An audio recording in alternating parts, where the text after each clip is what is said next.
Welcome to my humble little office. My name is R. Keith Andrews. I'm a spiritual guide and paranormal adept. The journey continues today on December 21st, 2022 at approximately 1:09 p.m. PST. I'm trying to do something no, I'm not trying. I'm doing a little something different today. I talked to a bunch of people in the chat room the other day, just within the last couple of days here. Right? Now, I've been working on a major project for the better portion of my life. And that is this story here. This is the birth of the wolf pack. Okay, now this is one volume out of a 12-volume saga. Now you're going to have to forgive my shall we say ineptitude at reading. Okay, but I'm just going to read you a couple of excerpts, not in any definitive order to start with. I mean, there is one little issue here. Okay, I do have a tendency of writing where it comes to the combat side, because understand, this is science fiction, science fantasy, depending on who you talk to. The birth of the wolf pack takes place after the fall of man. Okay, now I'm going to skip the chapter. Chapter 1 basically lays out what Casey's Bar and Grill actually looks like. But in chapter 2 here, in chapter 2, we have Jeremiah sitting in the bar. Okay, he's sitting in Casey's. Okay, and this is taken out of Strike of the Cobra, chapter 2. What odd behavior, Jeremiah thought aloud as he watched these newcomers forcibly bulldoze their way through the room. Glancing up to see what Jeremiah was referring to, Wilhelm noted the coordinated foursome moving directly through Casey's with clear purpose in their bearing, pushing their way past the patrons and staff alike, without so much as a mild effort to alert the people of their approach. This heavily armed and armored foursome knocked food, drinks, and patrons aside as they closed in on their target. Before uttering a single word, Wilhelm rolled up the maps and disappeared into the crowd, leaving Jeremiah in the corner all by himself once again. This did not surprise Jeremiah, as Wilhelm was known to disappear when a head-on physical fight was likely to ensue. Having said that, Wilhelm's vigilant behavior did tend to work as an early warning signal of encroaching danger for all who knew him, and Jeremiah knew him well. Jeremiah was confident and that Wilhelm would not stray too far, as he was one of the few people that had remained true to their word, one way or another. He also knew that they had a deal, and they would therefore see it through to the end. Such was the way of their bond. With Wilhelm gone, Jeremiah casually leaned back against the wall and, extending his long legs beneath the table, pulled his wide-brimmed hat slightly down over his eyes once again. Casually loosening the katana in its sheath, he took a sip of his pre-ruined rye, still observing the surroundings, cognizant of any hidden indication of trouble emanating from this new group of people. There certainly were plenty of signs for the watchful eye. The quartet briefly paused in the center of the room, scanning the area, clearly searching for something or someone. Turning abruptly on his heel, the apparent leader headed to the bar, plowing through yet another patron, drink and all, creating a domino effect in the crowd.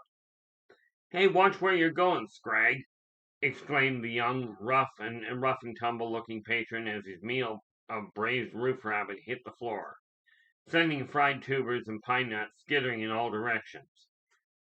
Without any hesitation, one of the group pinned the outspoken patron to the top of a recently fallen table with an expertly placed combat knife, barely missing the artery as it penetrated the flesh of the patron's good right arm between the radius and ulna and stuck securely in place.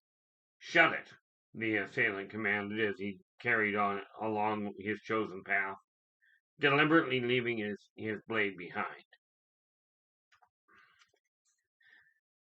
Now, we jump ahead a little. Okay, we jump ahead a little to, and where are we here? Like I said, this is the first time I've done this, so, forgive the staggered approach. Okay. Going back here, yeah, should have probably paused that, but what the heck. Here we go, jumping ahead just a little.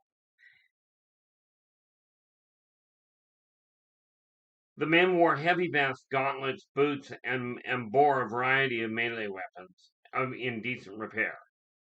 The weapons ranged from throwing knives to battle axes and beyond. In addition to the normal garb of the group, however, the leader also wore a large metallic medallion bearing a cobra with a splayed hood and emerald eyes, embossed in silver and gold colored metal.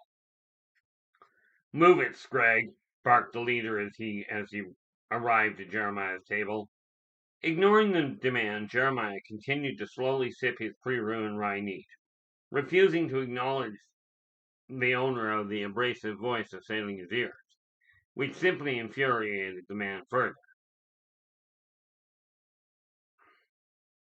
That's my seat you're in," growled the leader menacingly as he reached for Jeremiah's jacket with his right hand. "How about we discuss this in a more civilized manner," stated Jeremiah, as he calmly and effortlessly snagged the man's hand by the thumb, spinning his wrist as he did so. He then dragged the arrogant assailant brutally sideways, past the table, and forcibly into the seat beside him, on the right, without even spilling his own drink. Releasing his hand, he then inquired, "Now, what was that you were saying?" "You're dead now, Scrag," barked the leader of the three cohorts, quickly moved in. "I somehow doubt it," Jeremiah smirked. His left leg drove a stool directly into the path of his assailants, as his right arm snapped up and backwards, instantly breaking the nose of the leader, sending blood spraying all over the place, causing him to fall backwards off the stump, landing unceremoniously in a heap on the floor. At the same time, he rolled under the left-hand edge of the table, a spring-loaded punch dagger launching straight into the palm of his left hand, and subsequently driving his newest target over sideways, the blade penetrating his throat as he came to his feet. Bellowing in rage, the leader struggled to his feet, a great bush machete slipping deftly into his right hand as he did so, at the same time wiping the free-flowing blood from his nose and mouth on the back of his grimy left forearm. Almost instantly, Jeremiah was in the air, springing straight out of his initial combat roll into a near-perfect flying tackle. Drawing his left arm across the chest, he drove the second opponent to the floor whilst violently clutching the man's throat, tearing it sideways as he landed. With the opponent's trachea torn ruthlessly from its proper position, bodily fluid sprayed in all directions from the remaining gaping hole in the throat. Dropping his wiggling windpipe, he sped through the landing roll, maintaining forward motion. He came to his feet, facing his remaining adversaries in a combat crouch, a bowie knife in his right hand and punch dagger to his left. "You know," grinned Jeremiah, watching his final opponent warily with a slight glint in his eye, as the surrounding patrons rapidly cleared out of the way. "I really think this is a rather unfair fight. Perhaps you should have brought more friends." Almost as though his comment had been planned ahead of time, another half-dozen armored men, dressed just like the first four, entered the room. "Me and my big mouth," he thought to himself. Slowly, the heavily armed group advanced towards him, spreading out information. Now, I'm going to leave this excerpt there. This gives you an idea of Jeremiah's approach to combat.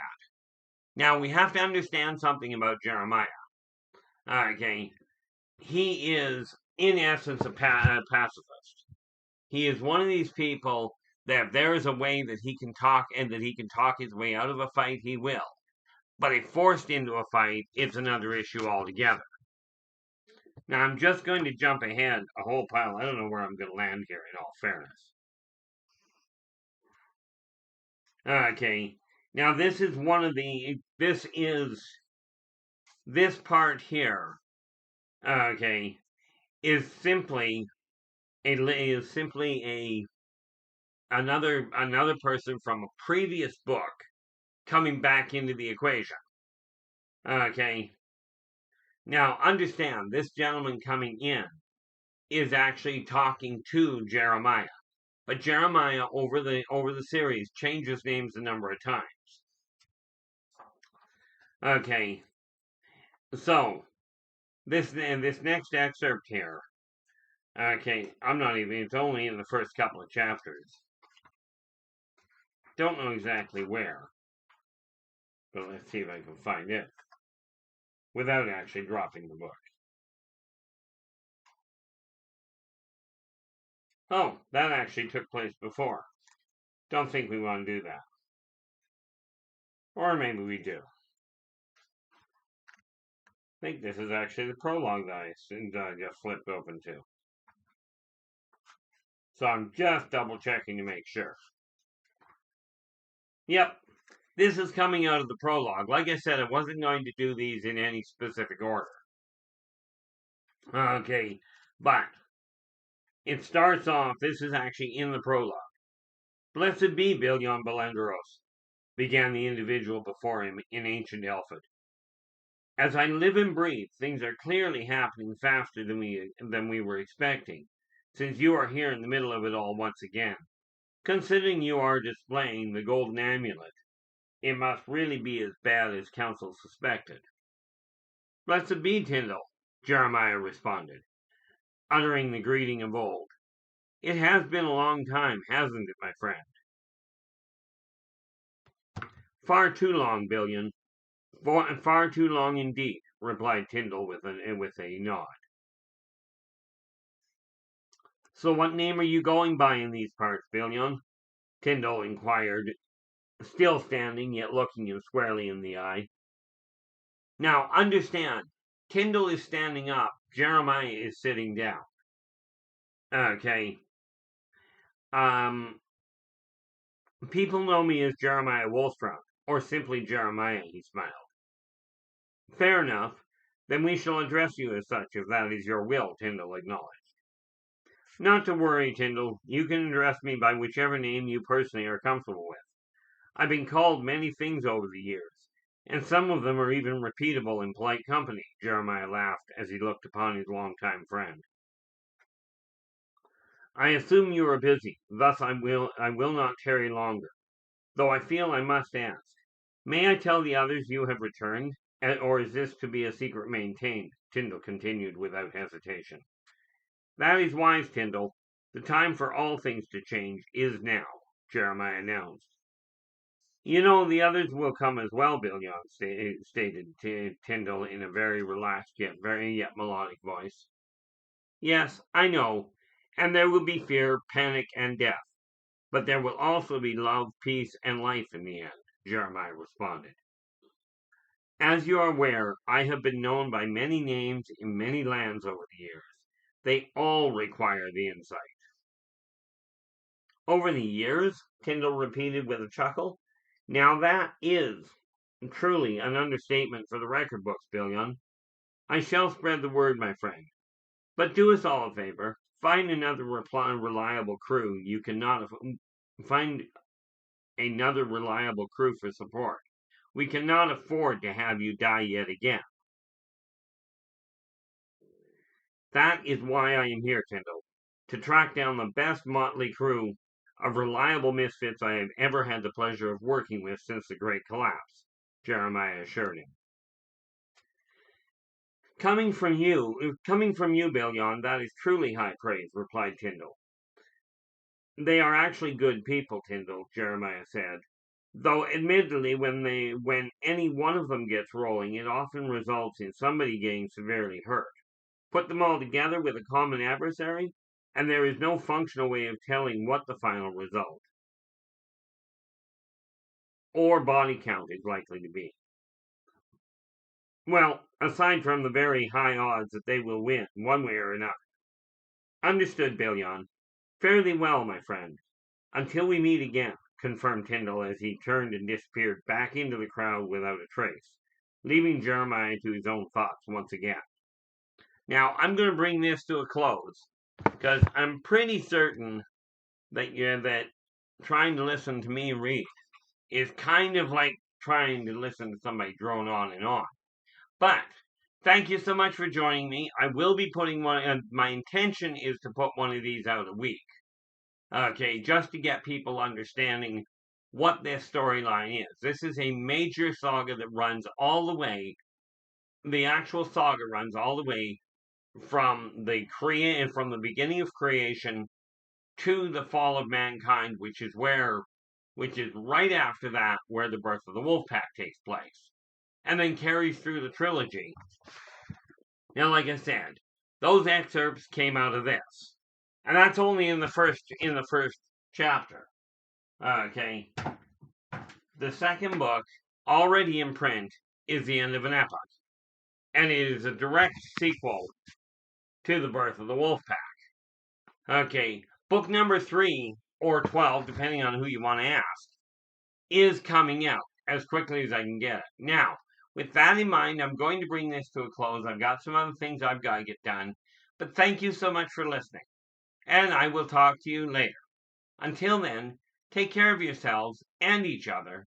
And for pity's sakes, stay positive.